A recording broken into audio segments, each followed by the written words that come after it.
हाँ सर।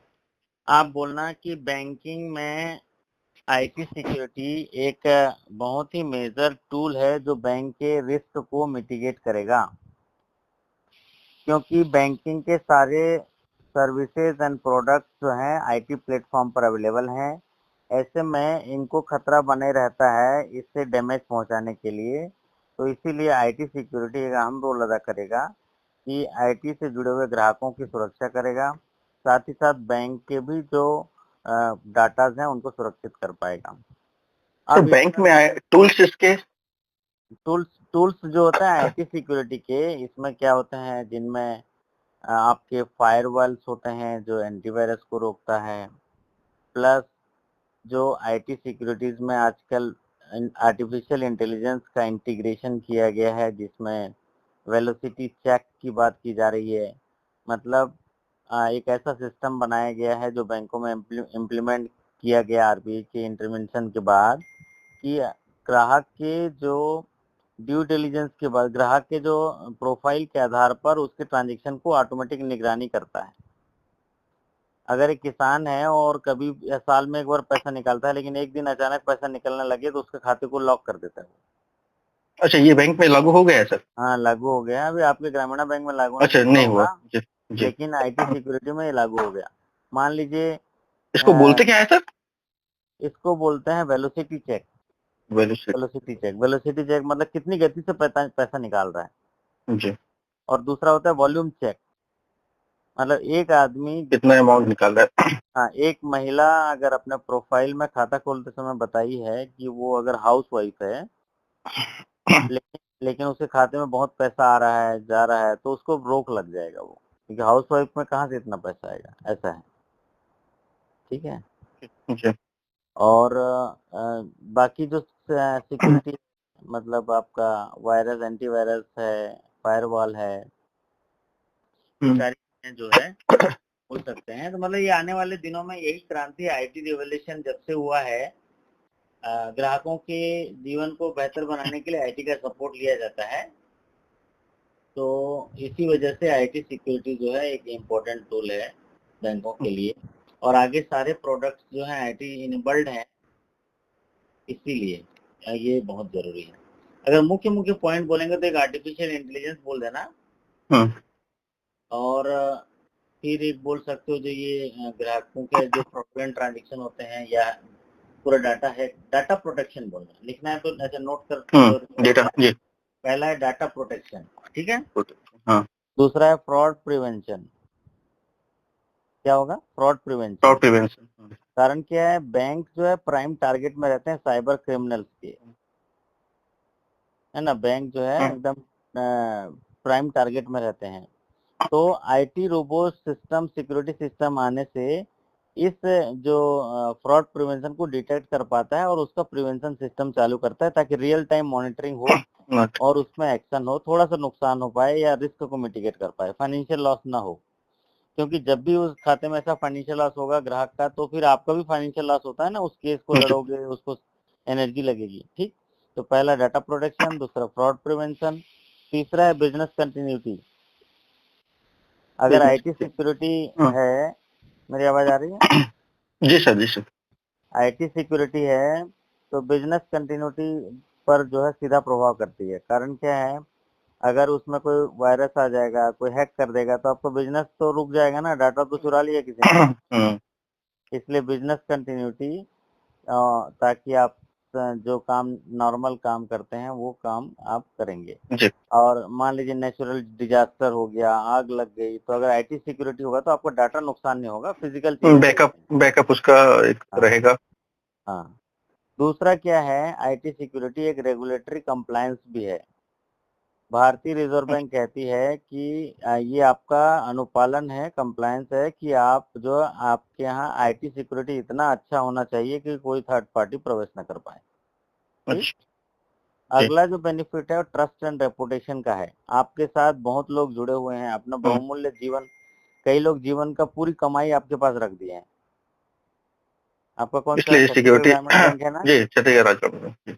तो आपको सोचो, किसान बेचारा या जो शिक्षक है, अपना पीएफ, ग्रेजुटी, रिटायरमेंट, सब पैसा आपके पास रख दिया। अब अगर उसको ट्रस्ट कुछ उसके साथ नुकसान हो गया तो ट्रस्ट चला जाएगा, रेपुटेशन चला जाएगा, वो जगह जगह बताएगा। आजकल तो वायरल हो जाता है वीडियो, है ना। नहीं, ये तो सर यूज हो जाएगा। जैसे क्वेश्चन ये इनका रहेगा आईटी सिक्योरिटी का, आप मतलब कैसे आईटी सिक्योरिटी आप बैंक में अपने डिफाइन कर पाएंगे, क्या आप ऐसा टूल यूज कर रहे हैं। तो एक तो अपना फायरवॉल ये सब हो गया, मैं बता और दूंगा। इसके अलावा प्लस भी। प्लस अच्छा। प्लस जी। आईटी सिक्योरिटी में कॉस्ट सेविंग होता है, कॉस्ट अच्छा, सेविंग होता कॉस्ट है। से।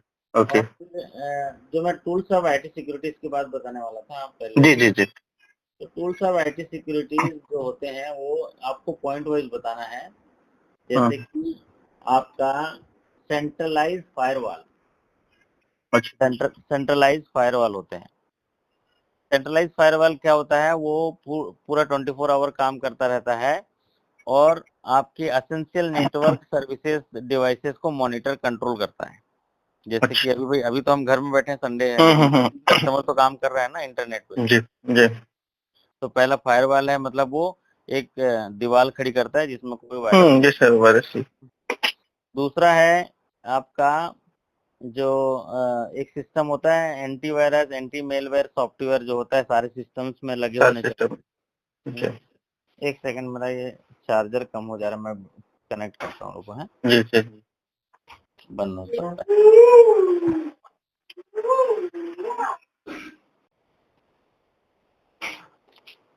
कहाँ गया?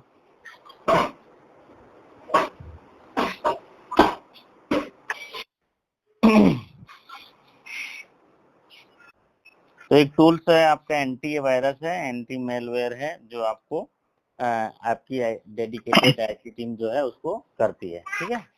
जी। अब अगला मैं बता रहा हूँ आपको, जो अभी जो बताया था मैं आपका, एक है आर्टिफिशियल इंटेलिजेंस कंप्लायंस होता है ना, जिसमें कि कस्टमर के हिसाब से उसके प्रोफाइल के आधार पर अगर उससे ज्यादा ट्रांजेक्शन होने लगे तो ब्रेक लग जाएगा, जिससे कि अनऑथराइज्ड एक्सेस अटेम्प्ट जो है रुक जाएंगे। अच्छा, वो वॉल्यूशी और वॉल्यूम चेक का जो आप हाँ, रहे थे। वेलोसिटी और वॉल्यूम चेक, है ना। और अगला है जो multi factor authentication. Multi factor authentication जो है क्या होता है, अगर कोई एम पिन लगाया, टी पिन लगाया, फिर उसके बाद ओटीपी भी आता है ना, मल्टी मल्टी फैक्टर ऑथेंटिकेशन, अच्छा। जिससे कि उसमें टाइम भी लगता है और उसमें जो है फ्रॉड रुकता है। क्या वर्ड सर इसको ये बोलेंगे, मल्टी। फैक्टर ऑथेंटिकेशन, अच्छा, multi sector. Multi factor factor factor, okay okay. Multi factor authentication. और अगला है आपका जो है पैच मैनेजमेंट सिस्टम बोलते हैं। पैच मैनेजमेंट सिस्टम क्या होता है कि जैसे कोई नया चीज इंडस्ट्री में नया वायरस आया तो आपके पैच चलाते हैं ना, पैच, हम्म। है ना। जैसे अभी कोई दुर्घटना घटित हुई है, एडिशनल उसमें ऐड करने के लिए हाँ पैच हाँ चलाते हाँ, हैं। पैच सिस्टम है। जैसे जी। अभी 2000 के नोट के लिए पैच चलाया होगा आपके सिस्टम में, है ना। कि वो नहीं एक्सेप्ट करे अब। हाँ, ताकि वो जी किसी को दे ना, मत मतलब किसी को जी जी। जैसे विड्रॉल करने आते हैं तो हाँ 2000 का हाँ। उड़ा दिया होगा वो, है ना, डिसेबल हो गया, जी जी। डिसेबल हो गया, वैसा है। हम्म, तो इसको बोलते हैं पैच मैनेजमेंट सिस्टम, ये आईटी टूल्स है, ठीक। जी। अगला है जो सिक्योरिटी इंसिडेंट इवेंट मैनेजमेंट होता है, एसईएम बोलते हैं। आपके यहाँ नहीं लागू होगा, जी। आपके हाई हाई लेवल में होगा, आईएसओ में होगा। मतलब आपकी टीम होगी सिक्योरिटी हाँ। इंसिडेंट इवेंट मैनेजमेंट, है ना। अच्छा, कुछ होने पे वो वर्क करेगा ऐसा सर। हाँ, वर्क करेगा, एनालाइज करते हैं, रूट काज एनालिसिस करते हैं, आईटी इंफ्रास्ट्रक्चर पे काम करते हैं, और अगर कहीं नेटवर्क में डिवाइसेस बदलना है, सर्विसेज बदलना है, डाटाबेस बदलना है, ये सब चीज को अपडेट करते रहते हैं। इसको बोलते हैं security incident and event management. कोई ऐसा इवेंट हो जाता है उसको रिसर्च करके पॉलिसी बना के उसको ठीक करते हैं, ठीक। जी। और एक होता है सिक्योरिटी अवेयरनेस ट्रेनिंग होती है। सभी को सिक्योरिटी अवेयरनेस ट्रेनिंग देनी है, किसी को पासवर्ड नहीं बताना है, अपने को वो करना है ना। जी। और बाकी जो है अब इतना ही ये बता। तो हो जाए, हाँ बहुत है सर, इतना इतने मतलब। सर एआई का यूज क्या है बैंक में। एक तो जैसे एटीएम में जो यूज करते हैं, ये भी एआई बोल सकते हैं इसको। एआई तो अभी आज के जमाने का एक बेहतरीन रिवॉल्यूशन है ना। तो एआई बोलना कि आने वाले दिनों में आप सर आर्टिफिशियल जो इंटेलिजेंस है यही काम करेगा जो एक ह्यूमन इंटेलिजेंस होता है। हम्म। हम्म। और जो आर्टिफिशियल इंटेलिजेंस है वो 24/7 काम करता है ना? आर्टिफिशियल इंटेलिजेंस का सबसे बड़ा बेनिफिट ये है क्योंकि ये ऑटोमेटेड है। क्या है? ऑटोमेटेड, ऑटोमेटेड, ठीक? ऑटोमेटेड है। खुद से दूसरा क्या है, डिसीजन बता सकता है। ये मशीन मशीन लैंग्वेज है। मशीन लैंग्वेज है, मतलब इंसानी चीज़ों को मशीन के माध्यम से वो आप तक पहुँचाता है। इंसान की ज़रूरत क्या है, इंसान क्या मूव कर रहा है, तो उसका डाटा एनालिसिस, कस्टमर का नीड्स, इंटरेस्ट को जो है मशीन के माध्यम से ऑटोमेटेड तरीके से आपको देता है। फिर आप उसको जो है फिर जैसे मान लीजिए कोई आदमी बहुत प्यास लग रही है और वो कहीं खोज रहा है, कोई सा ढाबा खोज रहा है, भूख लग रही है, तो फिर वो आर्टिफिशियल इंटेलिजेंस जो है उसको सजेशन देने लग जाएगा कि यहाँ ढाबा है, वहाँ वो अमेज़न में सर जैसे नीचे अपना शो करता है, आप रिलेटेड कोई सर्च किए हैं, हाँ, ये तो आर्टिफिशियल इंटेलिजेंस है। आर्टिफिशियल है। तो गूगल पहला है सर्च इंज जी। ऑटोमेशन है। दूसरा है कि आर्टिफिशियल इंटेलिजेंस से power data analysis information collector है। इंफॉर्मेशन कलेक्शन के लिए एक पावर्ड ऑटोमेटेड इंफॉर्मेशन कलेक्टर है, ठीक है? Information collector. सर ये बैंक में ही इसका बाहर तो बहुत सारा चीज इसका दिख रहा है, बैंक से रिलेटेड में क्या क्या यूज अपन। बैंक से रिलेटेड इसलिए यूज किया सकता है, मान लीजिए एक तो कोई किसी के एक खाते में हर महीना 50,000 आ रहा है, आप तो देख नहीं पाओगे। अच्छा, लेकिन अगर अगर वो वाली सिटी आर्टिफिशियल और वॉल्यूम इंटेलिजेंस चेक वाला, हाँ ठीक। आर्टिफिशियल हाँ। इंटेलिजेंस है तो देख लेगा कि इसके खाते में हर महीना 50,000 आ रहा है, 40,000 जा रहा है, तो वो आपको ऑफर देने लग जाएगा कि यार पर्सनल लोन ले लो, है ना? अच्छा, ये इम्प्लीमेंट हो पैसे चुका है निकालो। सर बाकी बैंक में। हाँ, सभी बैंक में हो अच्छा। गया। ओके। आज सुबह मेरे को 5 ऑफर आया, मैं नेट बैंकिंग खोला तो बोलता है आप 100% फंडिंग में कार लोन ले लो, ऐसा ले लो। तो वो क्यों कर रहा है? खाते के लेन देन को देख के कर रहा है वो, है ना? जी। फिर दूसरा होता है इनहांस कस्टमर सर्विसेज एक्सपीरियंस। ये कस्टमर सर्विस के जो एक्सपीरियंस है उसको इनहांस करने के लिए काम आता है, उनके सेटिस्फेक्शन को देखता है ना? जी। अगला है जो बताया था एडवांस डाटा कलेक्शन या एनालिसिस है। फिर एक और बेहतरीन बात है कि जी। ये ऑपरेशनल एफिशिएंसी को बढ़ाता है बैंकों में। बैंकों में ऑपरेशनल एफिशिएंसी क्या होता है? मान लीजिए एक मोहल्ले में 10 लोग रहते हैं, 10 लोगों की जरूरत क्या पता करने के लिए सुमित को भेजना पड़ेगा ना, संडे को बाइक लेके जाएगा। लेकिन इसे भेजने की जरूरत नहीं है, वो यहीं बैठे बैठे पता कर लेगा, है ना? आर्टिफिशियल जी। उसके खाते के लेन देन को पढ़ लेगा और बता देगा इसके लिए सुटेबल प्रोडक्ट कौन से हैं, जी। इसको देना है कि नहीं देना है वो भी बता देगा, ठीक? जी। इसको ये बोलते हैं आर्टिफिशियल पर्सनलाइज टारगेटेड मार्केटिंग। क्या बोलते हैं? Personalise targeted personalise. मार्केटिंग, ठीक? और एक लिख लेना, assistive technology productivity. Assistive technology productivity मतलब ये आपको असिस्ट करेगा, आपका प्रोडक्शन बढ़ाने में, आपका बिजनेस बढ़ाने में मदद करेगा, ठीक? इतना ही बता दो आर्टिफिशियल इंटेलिजेंस का। जी जी बहुत। सर दूसरा एक पूछ रहे थे, अपना जेआईबी का लास्ट टाइम भी अटेम्प्ट किए थे, जब 3 पेपर था, तो उसमें भी एक पेपर अपना अकाउंट बच गया था, तो इस हाँ, बार रिवाइज होके 4 पेपर हो गया है। इस बार भी अटेम्प्ट किए हैं, इस बार इकोनॉमिक्स अपना बच गया है, बाकी 3 पेपर निकल गए हैं। तो बोलना सर मैं तो पिछले 1 साल से पढ़ रहा हूँ, लेकिन एक पेपर रह जा रहा है, तो मैं इस पर गंभीरता से और तैयारी करके मेरे को अभी थोड़ा पढ़ाई कर रहा हूँ, तो मुझे कॉन्फिडेंस आ रहा है कि मैं इस बार जरूर कर लूंगा, बोल रहा हूँ। अच्छा। ठीक है? जी। जब और कहीं कहीं परिणाम नहीं आता है तो वहाँ अपने प्रयासों को बताना होता है, ठीक? हाँ, जी बताओ। सर। और इसमें आपका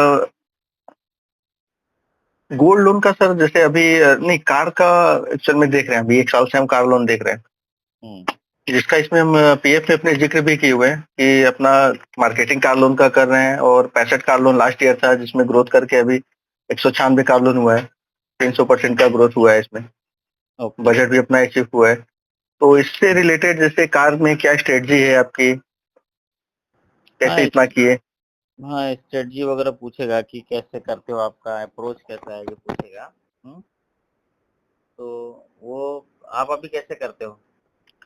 सर इसमें जैसे अपना रहता है अभी अपने जो शोरूम है वहां से स्टार्टिंग से उनसे थोड़ा लाइनअप बनाते हैं, और करने के लिए इसमें सबसे पहले कितना जल्दी इसका सैंक्शन हो जाए, हम्म।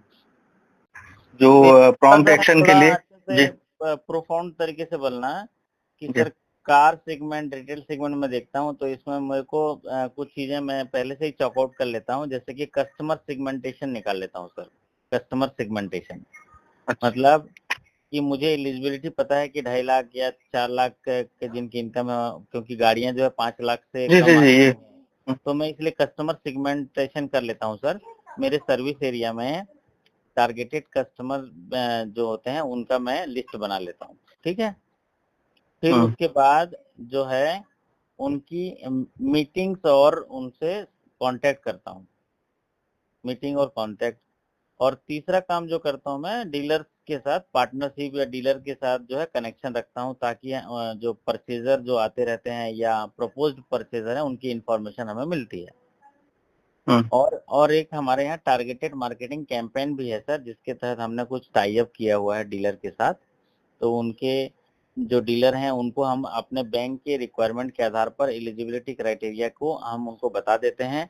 तो हमारे जो टर्म्स एंड कंडीशन के आधार पर जो एलिजिबल कस्टमर है वो हमको रिकमेंड करते हैं और हम उनको जो है ट्रैप कर लेते हैं बिजनेस में, और उसको बिजनेस में बदल लेते हैं उनसे बात करके। अच्छा। दूसरा दूसरा सर पर्सनलाइज कस्टमर सर्विस देते हैं। मतलब जब ऐसे हमारे पास लीड्स आते हैं तो ग्राहक से मिलके, ग्राहक से डॉक्यूमेंट्स कलेक्ट करके उसको इजियर वे में जल्दी से जल्दी फाइनेंस करते हैं और टर्न अराउंड टाइम में। क्योंकि गाड़ी वगैरह जो खरीदता है उसमें मानवीय संवेदनाएं, भावनाएं रहती हैं, तो किसी को शुक्रवार को खरीदना है, किसी को मंदिर के दिन, पूजा के दिन खरीदना है, तो हम उसमें थोड़ा प्रॉम्प्ट सर्विस देते हैं, जिससे कि हमारे हमारे कम जो सर्विसेज से वो सेटिस्फाइड होते हैं और हम फिर रिकमेंड भी करते हैं वो दूसरे कस्टमर को। ये सब बता देना, ठीक है। अच्छा। और दूसरा क्या है, हम लोग जो हमारे बैंक से जितने भी लोग पिछले समय लोन लिए हुए हैं, चाहे हाउसिंग लोन हो और पर्सनल लोन हो और रिटेल सेगमेंट के जो लोन लिए हैं, उनकी लिस्ट निकालते हैं पिछले 5 साल का। और हम निकालते हैं कि उनमें कितने लोग ऐसे हैं जो समय से पहले या समय में किस लोन चुका दिए हैं 5 साल में। तो ऐसे लोगों से हम फिर से मिलते हैं और उनसे जानने की कोशिश करते हैं कि आपको और कोई ज़रूरत है क्या करके। और खास करके हम हाउसिंग लोन वाले जो कस्टमर हैं उनको संपर्क करते हैं कार के लिए, क्योंकि जब घर खरीद लिया है तो अब अगला जो टारगेट होगा उसका कार वगैरह का होगा। और ये सिक्योर्ड लोन जैसा होगा, क्योंकि घर तो हमारे यहाँ से लिया है 30 साल के लिए, तो हमारे से ही मिलेगा। सर, तो ये हम ज़्यादा इसमें सफल होते हैं सर, ऐसा बोलना बस, इतना ही बोलना है। और सर इसमें जैसे ये क्वेश्चन सुधार के लिए पूछते हैं कि कार लोन में या सर्कुलर में ऐसा क्या सुधार किया जाए कि और आपका और अच्छे से और कार्य कर सकें आप, आपके हिसाब से? सर्कुलर में हाँ। तो बोलना कि सर एक कंपटीशन है, कंपटीशन में हम अपने चीज में कॉम्पिटिटिव इंटरेस्ट रेट रखेंगे, मतलब थोड़े से अट्रैक्टिव इंटरेस्ट रेट रखेंगे। सर और ये दूसरा प्रोसेसिंग के लिए बोल सकते हैं क्या? प्रोसेसिंग क्या प्रोसेसिंग हम लोग के यहाँ चार्ज लेते जो है, हैं? प्रोसेसिंग और चार्ज वेव कर जी, सकते हैं। अच्छा। पहला तो कर सकते हैं कि रेट ऑफ इंटरेस्ट थोड़ा कॉम्पिटिटिव रखेंगे, मतलब मार्केट टू मार्केट जी, रखेंगे। दूसरा प्रोसेसिंग चार्ज को फ्री कर सकते हैं। तीसरा जो डायरेक्ट सेलिंग एजेंट्स हैं उनको थोड़ा इंसेंटिव वगैरह देंगे तो वो हमारे है सर बिजनेस अपने और यहाँ। बढ़े। वो है। जी, वो अच्छा, देते हैं। ठीक है, वो कर सकते हैं।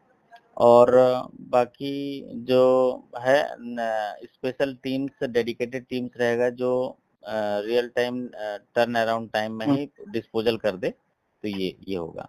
और एक मतलब मेन वही है, रेट ऑफ इंटरेस्ट का ही होगा, क्योंकि इसके लिए मार्केट में सब लोग सर इसी इसमें से तुलना। एक एक चीज और बीच में हम लोग के कुछ समय के लिए 2-3 महीने के लिए लाए हुए थे कि उसमें गवर्नमेंट जॉब के लिए जो एम्प्लॉय हैं उनके लिए रेट ऑफ इंटरेस्ट अपना बेस रेट रख दिए थे, मतलब 830 उसमें बेस रेट था कार लोन का, तो बेस रेट 830 गवर्नमेंट एम्प्लॉय के लिए लगेगा। वो कुछ समय के लिए ही आया था बीच में, उसके बाद हम्म। फिर से अब स्प्रेड रेट और बेस रेट सब ऐड करके भी चल रहा है, तो वो चीज के हाँ, लिए भी बोल सकते हैं हाँ, एक कि वो सजेशन दे अगर सकते हो कि सर स्पेशली जब गवर्नमेंट एम्प्लॉय को अपन टारगेट कर सकते हैं, उससे हाँ, अच्छे लोन मिलेंगे। स्पेशल कैंपेन ऑफर निकाल के इसको हम ट्रैप कर सकते हैं। जो अनटच्ड कस्टमर है या अनट्रैप्ड कस्टमर है उनको लेने के लिए कुछ हम लोग ऑफर या कुछ स्पेशल कैंपेन चला के इसको ठीक कर सकते हैं। अच्छा सर, एक चीज इसमें जैसे एक और एएलसी हम लोग के सजेशन यहाँ। दे सकते जी हो, मेला जी। मेला होता है, मेला कार मिल है, मतलब हाँ। शोरूम, कार शोरूम के साथ टाई अप हाँ। करके जगह जगह मेला करें और वहां पर एक काउंटर रखें तो आपको लीड हम्म, आएगी। जी। हम्म। अच्छा सर, एक चीज इसमें एएलसी हम लोग के यहाँ एक पॉइंट करते हैं, ऑटो लोन काउंसलर।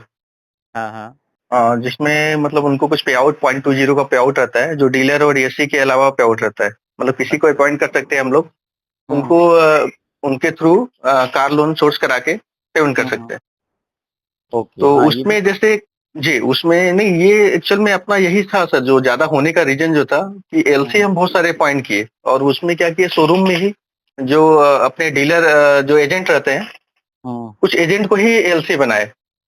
अच्छा, तो तो वो थोड़ा इंटरेस्ट लिया फिर कि तो वो उसको बैंक हाँ से। वो, हाँ तो क्या मेन जो डिसाइड करते हैं वहाँ के एजेंट ही डिसाइड करते हैं लोन देना किसको है, फर्स्ट हैंड कस्टमर से वही मिलते हैं। हाँ हाँ तो हाँ। कस्टमर से इंटरेक्ट उन्हीं का पहली बार होता है, तो वही सजेस्ट करते हैं कि यहाँ अच्छा इंटरेस्ट है, यहाँ ले लीजिए, ये तुरंत आपका हो जाएगा। तो हाँ उनको मतलब एलसी हम बनाए ग्राहक थे जी। ग्राहक जो है शोरूम में आता है, और अगर वो एजेंट जो भी जिसको रिकमेंड हाँ कर देता है वो हाँ मतलब जिस मोस्टली बैंक सर को जी। रिकमेंड करेगा वहां से ले लेगा वो। जी। ठीक है, ये भी तो अच्छा है। तो ये सर एलसी उन्हीं को एलसी बना के काम किए हैं, तो ये क्या सही से बोल सकते हैं अच्छा है, इसको? अच्छा अच्छा है, ये अच्छा है। क्यों? क्योंकि देखो बैंक में एक ऑफिसर होता है, स्टाफ का ऐसे शॉर्टेज है, तो हमको अपना मार्केटिंग बढ़ाने के लिए ऐसे नियुक्त कर सकते हैं, और उनको थोड़ा कमीशन देने पर भी बैंक को प्रॉफिट है, क्योंकि बैंक लॉन्ग टर्म उनको तो वन टाइम पेमेंट कर देता है, फिर बैंक तो उसके पास 7 साल तक उसका इंटरेस्ट कमाएगा ना। जी जी। और दूसरा सर इसमें था कि तुरंत जैसे कि अपने पास सिविल के लिए भी ऑप्शन था, सिविल देख सकते हैं, तो कस्टमर का एलिजिबिलिटी और ये सब तुरंत चेक कर लेते थे। कुछ हाँ। डॉक्यूमेंट क्या क्या है वो सब भी फर्स्ट टाइम उसको तुरंत बता देते थे, आपको ये देना है। हम्म। डॉक्यूमेंट भी हम कलेक्ट करके ब्रांच डिसाइड करते थे कहाँ पे लोन करना है, तुरंत उसको हम्म। उसी ब्रांच में देते थे, तो आप कहाँ जो बैठते हो, जल्दी कर ले। रीजनल ऑफिस में बैठते रीजनल हो? ऑफिस में, जी सर, रीजनल ऑफिस में। और जहाँ जो नजदीक नियरेस्ट ब्रांच है उसको लीड देते हो, ऐसा है क्या? हाँ मतलब नियरेस्ट ब्रांच से जहाँ कस्टमर का बेस है, अपना 72 ब्रांच है अपने रीजनल ऑफिस में, तो कस्टमर हम्म कहाँ का है उसकी नियरेस्ट जो ब्रांच है, और उसमें हम्म। भी क्या आप तुरंत कर लेंगे उनसे बात करके, कोई लोन ऐसा कुछ तो नहीं है, आज ही आज इसको डिस्पोजल करना है। तो ओके। यहाँ से पूरा डॉक्यूमेंट उनका कलेक्ट कर लिए व्हाट्सएप के थ्रू, मतलब सॉफ्ट कॉपी में, और उनको भेज दिए हुँ, कि ये सिविल भी चेक कर लिए, आपका लोन है, एलिजिबिलिटी है, सब है, आपको बस वो करना है, प्रोसेस करना है। ओके। ठीक है, ये बता सकते हैं, ये भी अच्छा है। ये बोल सकते हैं सर। इसके बाद भी जैसे कि आगे इनका पे आउट से रिलेटेड, मतलब कस्टमर का डीलर का जो पे आउट हुआ, सेंक्शन हुआ, डिस्बर्स हुआ, उसके बाद उनके पे आउट तक भी इसको मॉनिटरिंग करते हैं।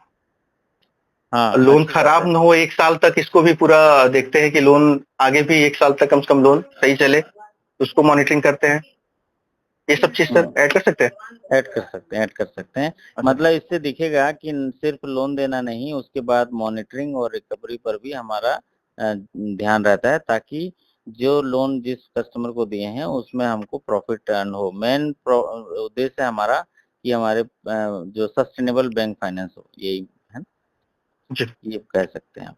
हुँ, सर गोल्ड लोन अभी इस साल से देख रहे हैं हम, कार के साथ हुँ, गोल्ड भी हमारे रीजन में सर दिए हुए हैं कि गोल्ड में हो नहीं रहा है प्रोसेस, तो हाँ, उसको देखने के लिए। तो गोल्ड लोन जो लास्ट ईयर 180 था, अभी 2 महीने में हम लोग मतलब 100 एबव कर चुके हैं, 120 के आसपास हो गया है अभी। अच्छा। तो गोल्ड लोन में क्या किया, एक सर एक कैंपेन हम अपने से डिजाइन करके सर से द्वारा लॉन्च कराए थे गोल्ड लोन में। हाँ, पांच हुँ। दस ऐसा छोटा छोटा कैंपेन करके 3 सेगमेंट में उसको लॉन्च कराए थे, उसमें काफी अच्छा उसका रिजल्ट आया, उसी से अपना गोल्ड लोन काफी हो गया है। हाँ, तो गोल्ड लोन तो गोल्ड, अभी कैसे, जी गोल्ड लोन असल में फुली सिक्योर्ड लोन है, जी। और मतलब एक ऐसा है जिसमें पोटेंशियल ही पोटेंशियल है, क्योंकि सर इसमें जैसे भारत क्वेश्चन की पूछ रहे हैं कि संस्कृति क्या प्रोसीजर है। भारत की संस्कृति ऐसी है कि हर घर में गोल्ड लेना गोल्ड। पसंद करता है पहले, है ना? जी जी। तो ये हमारे लिए बहुत पोटेंशियल है, जो भी आदमी आपको दिखता है उसके पास कुछ ना कुछ गोल्ड होगा, तो उसी को कन्विंस करके अगर गोल्ड लोन देंगे तो हमको तो बिजनेस मिलेगा ही मिलेगा, और वो भी सिक्योर्ड बिजनेस मिलेगा। जी। सर इसका हम्म। प्रोसीजर पूछ रहे हैं, जैसे कि गोल्ड लोन का क्या प्रोसीजर है, हाँ, तो गोल्ड लोन तो का एज ए रीजनल। प्रोसीजर जी। क्या है? गोल्ड लोन के लिए सबसे पहले अप्राइजल, गोल्ड अप्राइजर नियुक्त करते हैं, है ना? ये एक महत्वपूर्ण बात होता है कि जो वेल्युएर वेल्युएर सर जो गोल्ड अपना है। अप्राइजर बोलते हैं, अप्राइजर और वेल्योर अच्छा। अलग अलग है। अच्छा, अप्राइजर अलग अलग, मतलब ओके। वो गोल्ड की जांच करेगा कि असली है कि नकली अच्छा। है ना? तो गोल्ड लोन के लिए सबसे महत्वपूर्ण होता है गोल्ड अप्राइजर, फिर दूसरा होता है वैल्यूअर, क्योंकि हमको उस गोल्ड की वैल्यू कितनी है उसके आधार पर मार्जिन मेंटेन करके हमको लोन देना होता है। जी। तो नहीं तो गोल्ड अप्रेजल सर हम लोग के यहाँ तो एक ही मतलब वैल्यूअर ही रहता है, उसी के पास वही चेक करता है, वही वही दोनों एक उसका। ही होता है ना, दोनों एक अच्छा, ही को दोनों एक दोनों ही एक ही रहते को हैं, बना ओके। देता है ना। जी। तो गोल्ड अप्राइजर मतलब जो सोनारी होता है ना, जो गोल्ड का पहचान करता हाँ, है, हाँ सही है, कितना है क्या है इसका। वही है, और गोल्ड असली है हम्म, कि नकली है वो बताता है ना। दूसरा होता है इसका अप्राइजर हो गया, गोल्ड वैल्यूएशन हो गया। फिर होता है आपका कस्टमर सेगमेंटेशन एंड मार्केटिंग। हम्म, मतलब भाई हर चीज के लिए तो मार्केटिंग है ना, लोगों तक पहुंचना ही जी पड़ेगा। जी। हम्म? लेकिन इसके लिए आपको बहुत पोटेंशियल है।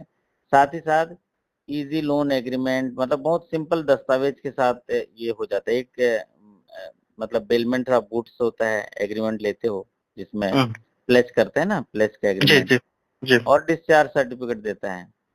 बस इतने ही हम्म, डॉक्यूमेंट्स में डिसबर्स हो जाता है, और फुली सिक्योर्ड लोन है। तो गोल्ड लोन के जी। लिए नहीं ऐसा ये सर इनका ये है कि कस्टमर आपके पास अप्रोच किया तो क्या प्रोसीजर अपनाएंगे आप? कस्टमर आपके पास अप्रोच किया तो कस्टमर का तो जो इसमें दो सर एक डॉक्यूमेंट में चीज कस्टमर का जी एप्लीकेशन लेना है। दूसरा सर, एक कस्टमर का चीज जो इसमें बताइएगा, हम करेक्ट कीजिएगा हमको। हम्म, जैसे कस्टमर अप्रोच किया तो इसमें क्या मतलब कस्टमर का आइडेंटिफिकेशन या सोर्स ऑफ इनकम ये जानना चाहेंगे? नहीं, क्या सोर्स ऑफ कस्टमर इनकम की करता क्या है? जरूरत है इसमें। नहीं मतलब जैसे कस्टमर क्या करता है, कस्टमर के बारे में पहले देखिए, ऐसा कुछ। कस्टमर का जो केवाईसी डॉक्यूमेंट लेते हैं उसमें कस्टमर ड्यू डिलिजेंस कर लेते हो खुद ही। अच्छा, जैसे ये हम जानना चाहेंगे क्या कि गोल्ड कहाँ से आया, सोर्स ऑफ इनकम क्या है इसका, कुछ है कि इनकम की ऐसे ही गोल्ड, तो ये बोल नहीं, सकते हैं कि नहीं? उसमें बिल नहीं बिल वगैरह मांग सकते हो, ताकि ऐसा ना हो कि कहीं से चोरी करके गोल्ड में नहीं, कर जैसे दिया है। बिल का सर प्रोसीजर अपने यहाँ नहीं है। 2 लाख तक है कि सेल्फ डिक्लेरेशन पे आप गोल्ड दे सकते हैं, गोल्ड लोन, और 2 लाख हाँ, से ज्यादा और गोल्ड लोन ले जहाँ रहा है जहाँ तो फिर जहाँ उसका कुछ इनकम लिखना है। जहाँ आपको कस्टमर से हमेशा जब सेल्फ डिक्लेरेशन एफिडेविट ले लीजिए, ताकि जब क्रिमिनल कहीं बात आएगी तो उसके लिए खुद जिम्मेदार होता है। तो वो सर 2 लाख के ऊपर दिया है अपने यहाँ। हम्म। तो दो 2 लाख लाख से ऊपर ज्यादा का। दिया, पॉलिसी क्लियर है, फिर पॉलिसी का पालन तो करेंगे। 2 लाख, ऑलरेडी हाँ। तो आप जी। बोलना कि हमारे बैंक में गोल्ड लोन का सर्कुलर पॉलिसी ऑलरेडी बना हुआ है, जिसके तहत हमको नेसेसरी डॉक्यूमेंट्स केवाईसी लेते हैं।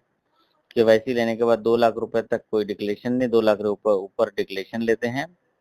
और कुछ एडिशनल डॉक्यूमेंट्स की जरूरत जो जैसा बिल वगैरह की, नहीं कितने 2 लाख के ऊपर। 2 लाख तक सेल्फ डिक्लेरेशन पे है, मतलब लिख के देंगे उस बेस पे है, और 2 के ऊपर आपको उनका इनकम प्रूफ कोई लेना है, बस पॉलिसी को याद कर लो, उसी के पॉलिसी को अकॉर्डिंग लेकर के बताना ना। पड़ेगा। पॉलिसी भाई देखो, जहाँ भी सिस्टमेटिक फाइनेंस होता है ना, वहां पर हमको जो गाइडलाइन दिए गए हैं उन्हीं का पालन करना है। जैसे अच्छा। कि रिटेल लोन है, गोल्ड लोन है, इनमें पॉइंट वाइज दिया हुआ है क्या जी। करना है, डूज हाँ एंड क्या डोंट, कैसे जी। डॉक्यूमेंट क्या लेना है, उन्हीं का अनुपालन करना है और देना है।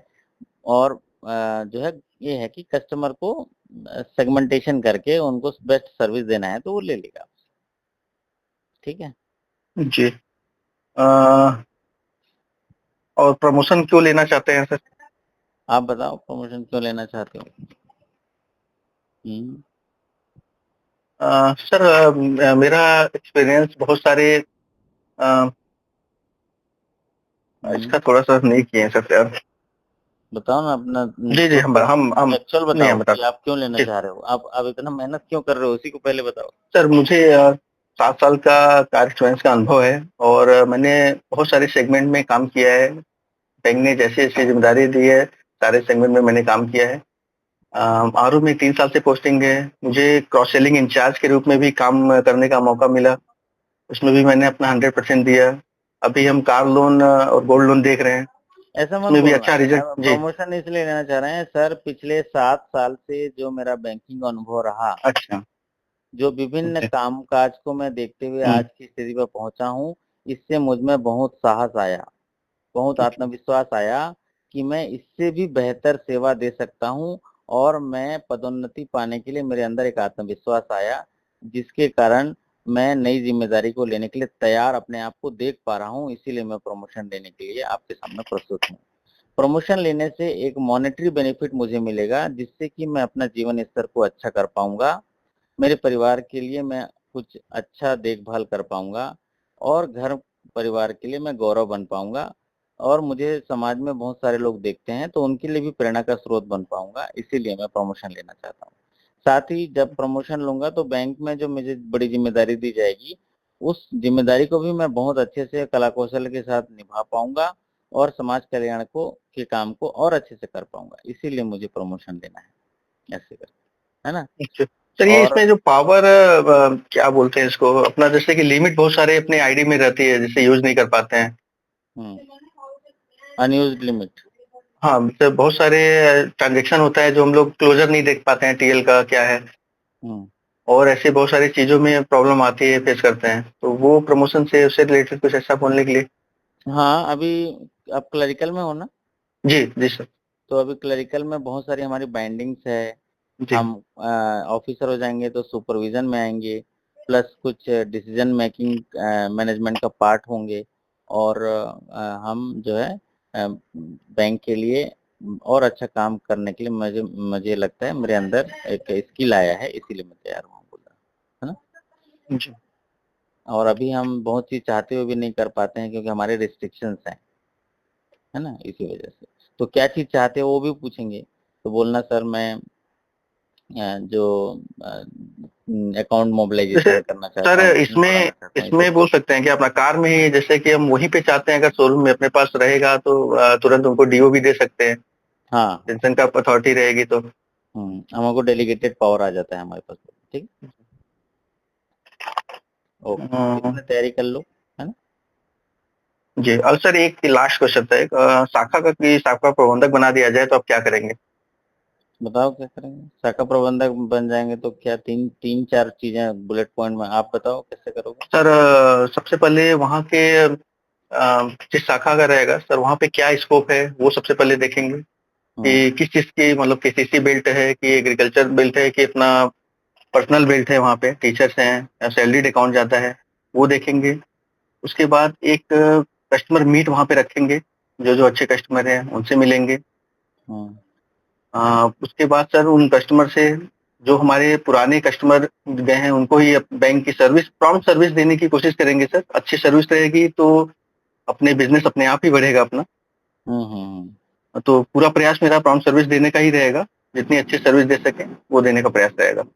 वहाँ के जो अब नियरेस्ट में डीलर या ये सब कार डीलर होंगे या बड़े-बड़े बिल्डर होंगे, उनसे टाई अप करना या उनसे मिलना, उनसे मिलके एक माहौल बनाएँगे बैंक के लिए कि कितना इसमें कुछ लोन हमें दिया जाए। उनसे रिलेटेड जो रहेगा, वो चीज़ उनको बताएँगे कि ये फ़ायदा आपका एचएलसी है। बिल्डर को कुछ एचएलसी बनाएँगे, जिसमें हाउस लोन अपन सोर्स कर सकें अच्छा। बोलना अगर मुझे शाखा हुँ, प्रबंधक बना दिया गया तो सर मैं बहुत ही क्लियर हूँ और बहुत कुछ मैंने अभी सीखा है पुराने अनुभव से और शाखा प्रबंधक महोदय लोगों के साथ काम किया हूँ, तो मैं काफ़ी कुछ सीख पाया हूँ। पहली बात तो मैं वहाँ जिस एरिया में मुझे शाखा प्रबंधक बनाया जाएगा, उस एरिया की एरिया प्रोफाइलिंग करूँगा। वहाँ हुँ, किस तरह के लोग रहते हैं, क्या इनकम है उनकी, है ना? क्या वहाँ पर पोटेंशियल है, ये सब जानकारी इकट्ठा करूँगा। फिर उनसे मीटिंग और संपर्क करके बिज़नेस में परिवर्तित करने की कोशिश करूँगा और नए ग्राहक जोड़ने के लिए मैं भरसक प्रयास करूँगा, ताकि ब्रांच का व्यवसाय बढ़े। दूसरा, बेहतर ग्राहक सेवा के लिए मैं काम करूँगा। अच्छी ग्राहक सेवा जो है हमारे शाखा के व्यवसाय बढ़ाने में बहुत ही मददगार होगा क्योंकि एक संतुष्ट ग्राहक ही एक प्रचार-प्रसार करता है। तो बेहतर ग्राहक सेवा। तीसरा जो है स्टाफ में जागरूकता, अवेयरनेस और प्रोडक्ट नॉलेज बढ़ाने के लिए मैं कोशिश करूँगा, स्किल डेवलप करने की कोशिश करूँगा, क्योंकि वो स्टाफ के पास अगर स्किल आ जाएगा तो उसकी प्रोडक्टिविटी बढ़ जाएगी। और चौथा पार्ट है सर कंप्लायंस करूँगा, जो भी दिशा निर्देश मुझे हेड ऑफिस से मिलेंगे, अरे क्षेत्रीय कार्यालय से मिलेंगे, मेरे एचओ से मिलेंगे, उनका अनुपालन मैं करूँगा और इस तरह से मैं शाखा व्यवसाय के लिए प्रतिबद्ध रहूँगा, ऐसा करके, है ना? ये बता देना, ये अच्छा रहेगा। हुँ। जी सर, थैंक यू सर। ठीक है? तो बस इतने में न आपको बुलेट पॉइंट में जब बताते हैं ना पॉइंट 1, जी, पॉइंट 2 जैसे कि हमने टेक्नोलॉजी के बारे में बताया, जी, जी, है जी। ना? कस्टमर सेगमेंटेशन, मार्केटिंग अप्रोच, फिर उसके बाद पर्सनल कॉन्टैक्ट, फिर फ़ॉलो-अप, फिर उसके बाद प्रपोज़ल एंड डिस्पोज़ल। जी, ऐसे सर। बताने से थोड़ा उनको लगता है कि हाँ, इसमें पूरी क्लैरिटी है। ठीक है? जी, चलो, आप ज़रूर सफल ठीक होगे। थैंक यू ये सर, थैंक यू। ये रिकॉर्डिंग को ग्रुप में डाल देना ताकि दूसरों को भी फ़ायदा हो जाए। जी है सर, ना? जी।